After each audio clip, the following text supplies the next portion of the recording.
Now, bearing in mind that the Commodore Amiga hasn't been on sale for, what's it been, about 2 decades now? Time definitely flies.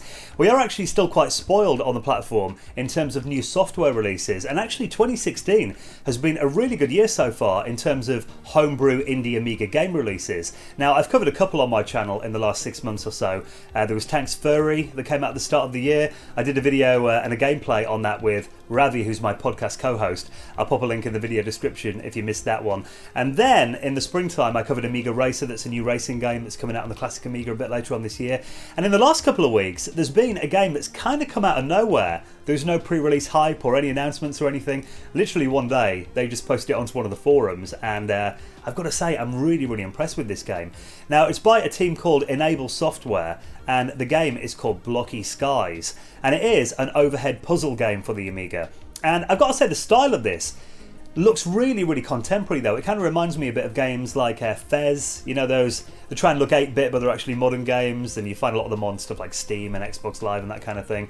So it looks like, you know, a classic Amiga game but kind of updated, and it's got a really funky soundtrack as well. And they released this game completely free, and it plays on pretty much any Amiga, so they've got all bases covered with this, anything from a 0.5 megabyte Amiga 500 up to a top of the range Amiga 4000 060 will run it. So no matter which Amiga you've got, chances are you can play this game on it. Now, they offer it for a free download from their website blockyskies.com, and there's 10 levels out of the box, but they've also released the source code onto GitHub as well, so no doubt other people have made like their own add-on packs and new levels for it in no time at all, no doubt.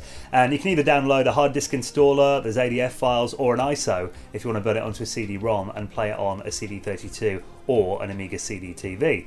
Now, maybe you're really old school like me and you've got your Amiga online, then you can hop onto the Amiga's trusty software website, Aminet, and download either the hard disk or the floppy disk file, and you can play it straight off your Amiga's hard disk, or if you want to be really old school, write the ADF file back to a floppy disk and then pop it into your hard diskless Amiga 500 and it will just boot up and play. Now, for this video we're actually going to be playing it on an Amiga CD32, so I've done it to a CD-ROM, got it hooked up to this old school CRT for, you know, authentic nostalgia, and we'll have a little look at what Blocky Skies plays like.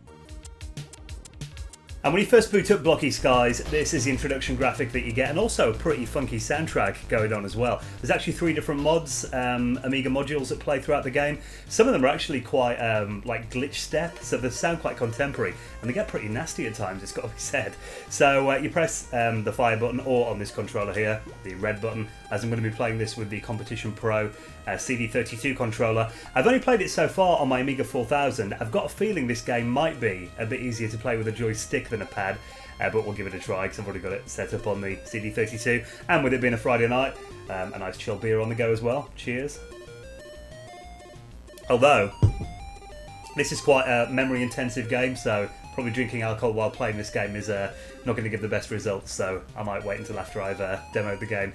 Now, there is actually a tutorial that it's definitely worth watching the first time that you play this game, because there is quite a learning curve to it, but when you get your head around it, it's actually quite simplistic. So click on the tutorial and it shows you quickly what you've got to do. So it's an overhead puzzle game. Graphically it looks really cool, it's got nice parallax scrolling there as well, and you're this little character at the top here who's just died. So what you need to do is stay on these blue lines on the pathways, and they appear when you walk over them. So you've just got to remember where they are, and after a couple of seconds they do fade out. So it is, you know, it's a brain game really, you've got to remember where you're going, and if you step off, the map will give way and you'll fall through. So that's the essence of the game really. Just got to remember where these paths are, and as you go on with the game they do get a bit more confusing, and you know, there's more to remember. And there are things to collect along the way, like arrows and coins and stuff, so I'm just going to die here and we'll get into the main game itself. Let's start on level 1, and you start the game with 3 lives. So, and it is quite generous actually with the lives in this game, I think, because when you do die, you kind of respawn at the same bit that you died from. It doesn't send you all the way back to the beginning like a lot of games do.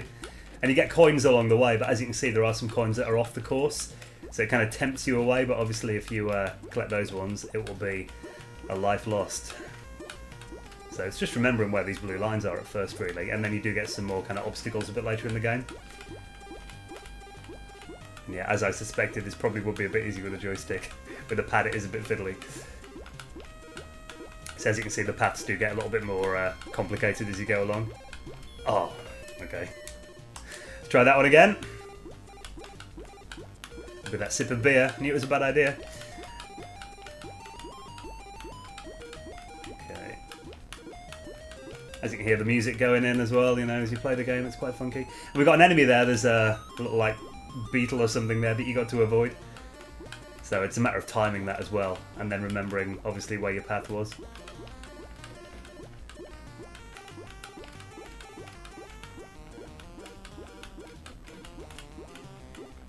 And there are 10 levels at the moment. I mean, this is still level 1 that we're on here.